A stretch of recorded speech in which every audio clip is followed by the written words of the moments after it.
Հայաստանի արտավակելական Սուրբ եկեղեցիներում Հայաստանի վարչապետն առաջարկում է եկեղեցիներում եռագույն դրոշ կախել։ Նիկոլ Փաշինյանն ասել է, որ մի շարք երկրներում ընդունված պրակտիկա է։ Նա այսօր շարունակել է նաև պատարագից 5 րոպե առաջ հիմնը հնչեցնելու կիրակնօրյա առաջարկը եւ որպես հիմնավորում մի հատված մեջ բերել պատարագի տեքստից։ խորհուրդ խորին անհասանելի անսկիզբ, որ անմատույց լույսի առագաստում եղող քո վերին պետությունը հրեղենների դասը գերապանց փառքով զարդարեցիր։ Մենք խոսք է գնում վերին պետության մասին։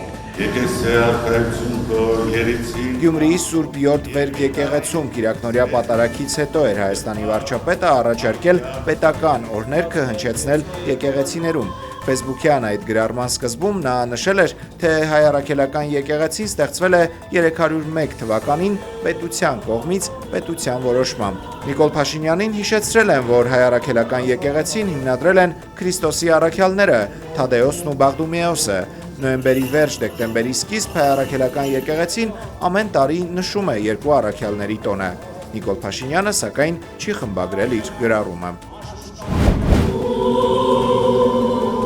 Գյումրիի Սուրբ Յոթ Վերք եկեղեցում կիրակնօրյա պատարագը Նիկոլ Փաշինյանի քաղաքացիական պայմանագրի մյուս անդամների համար մատուցել է Արմավիրի թեմից գնացած մի քահանա։ Շիրակի թեմի բոլոր 29 քահանաները հրաժարվել էին հակաեկեղեցական արշավ սկսած Հայաստանի վարչապետի մասնակցությամբ Սուրբ պատարագ մատուցել։ Պատարագից հետո խորհրդարանի ղեկավար Ալեն Սիմոնյանն ասել է, որ հաջորդ պատարագը իրենց մասնակցությամբ պետք է լինի Մայրաթոռում։ Եկել է ժամանակը, որ մենք արդեն Մայրաթոռ էջմիածնում անցկացնենք հաջորդ պատարագը։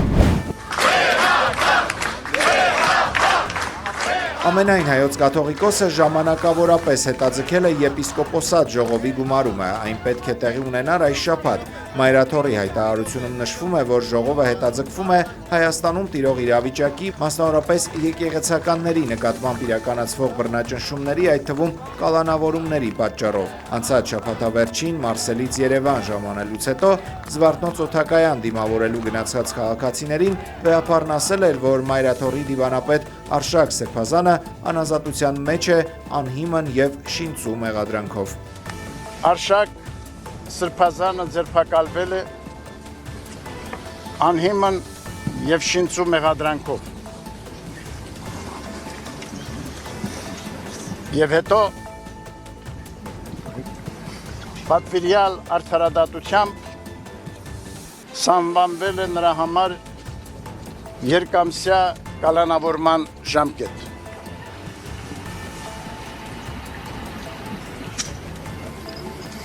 Մենք գիտենք, որ քաջարի ոգով մեր սրբազանները այս պարակային արդեն Արշակ arczepiskopոսը եղավ 4-րդ սրբազանը, որ մեր սրբազանները աննկուն են իրենց ոգով և քաջաբար դիմագրավում են բոլոր դժվարությունները իրենց բաժին ընկած։ Անվեհեր հավատքով, հաստատուն հավատքով, որ արդարությունը պիտի հաղթանակի իրենց կյանքում և իրենք արդարացված դուրս պիտի գան, ազատ պիտի արձակվեն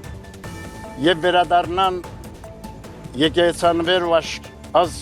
ազգաշեն իրենց ծառայությանը։ Զելենսկին դեռևս չի կարդացել Միացյալ Նահանգների առաջարկած խաղաղության նախագիծը, այս մասին իր հիասթափությունն է հայտնել ԱՄՆ նախագահ Դոնալդ Թրամփը։ Մենք խոսել ենք նախագահ Պուտինի և Ուկրաինայի առաջնորդների հետ, այդ թվում նախագահ Զելենսկիի հետ։ Պետք է ասեմ, որ մի փոքր հիասթափված եմ, որ Զելենսկին դեռ չի կարդացել առաջարկը։ Նրա ժողովուրդը հավանություն է տվել առաջարկին, բայց նա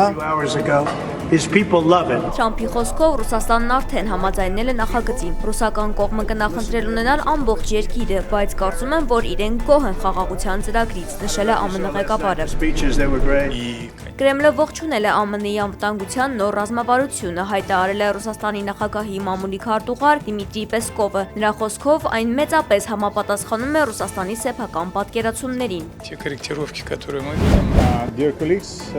Ուկրաինական պատվիրակությունը գլխավորող Ռուստեմ Ումերովը հայտնել է, որ այսօր նախագահ Զելենսկին ամբողջական տեղեկություն կստանա ԱՄՆ-ի հետ բանակցությունների մասին։ Նրա խոսքով Միացյալ Նահանգներում բանակցությունների ժամանակ ուկրաինական թիմի առաջնային խնդիրն է եղել ամերիկյան կողմից ստանալ Մոսկվայում զրույցի մասին ամբողջական տեղեկություն եւ ակտուալ առաջարկների բոլոր էսքիզները։ Ավելի վաղ Զելենսկին հեռախոսով խոսել է ԱՄՆ նախագահ Դոնալդ Թրամփի հատուկ բանագնաց Սթիվ Ուիթքոֆի եւ Թրամփի փեսա Ջարեդ Կուշների հետ։ Ըստ նրա, Ուկրաինայի համար բանակցությունները կառուցողական էին, բայց բարդ։ Slava Ukraini! ԱՄՆ-ն նախատեսում է Ուկրաինային հատկացնել $800 միլիոն ռազմական օգնություն գալիք 2 տարվա ընթացքում։ Հաջորդ ֆինանսական տարվա պաշտպանական բյուջեի օրինագծի համաձայն ԱՄՆ-ն Ուկրաինային կհատկացնի $400 միլիոն ռազմական աջակցություն։ Նույն գումարը նախատեսվում է հատկացնել Կիևին 2027 թվականին։ Ավելի վաղ երկրի ղեկավարները հայտնել էին, որ այլևս չեն պատրաստվում Ուկրաինային ռազմականորեն աջակցել։ Վիճելի տարածքների համար ավիահարվածները կրկին սկսվել են Թայլանդի եւ Կամբոջայի միջև։ Ըստ թայլանդական տվյալների կա 4 վիրավոր, 1 զոհ։ Ավելի վաղ երկրները Դոնալդ Թրամփի միջնորդությամբ հրադադար էին կնքել։ Սիրիայի նախկին նախագահ Բաշար Ասադը խորհրդականի հետ քննարկել է Ռուսաստանի նախագահ Վլադիմիր Պուտինի արտաքինը։ Բացառիկ կադրերը հրապարակել է Էլ Արաբիան։ Նախկին պաշտոնյայի խորհրդականը հարցրել է, թե Ասադը տեսել է ինչ ուռած տեսք ունի Պուտինը։ Նա պատասխանել է, որ դա ամբողջությամբ պլաստիկ վիրահատություն է։ Չինաստանում արջը հարձակվել է վարժեցնողի վրա շոուի ժամանակ, քանի որ նրա պայուսակում գազարի եւ խնձորի հոտ է զգացել։ Կենդանին մի քանի անգամ տղամարդուն գետնին է գցել, փորձել խլել ուտելիքը։ Միջադեպի հետևանքով տուժածներ չկան։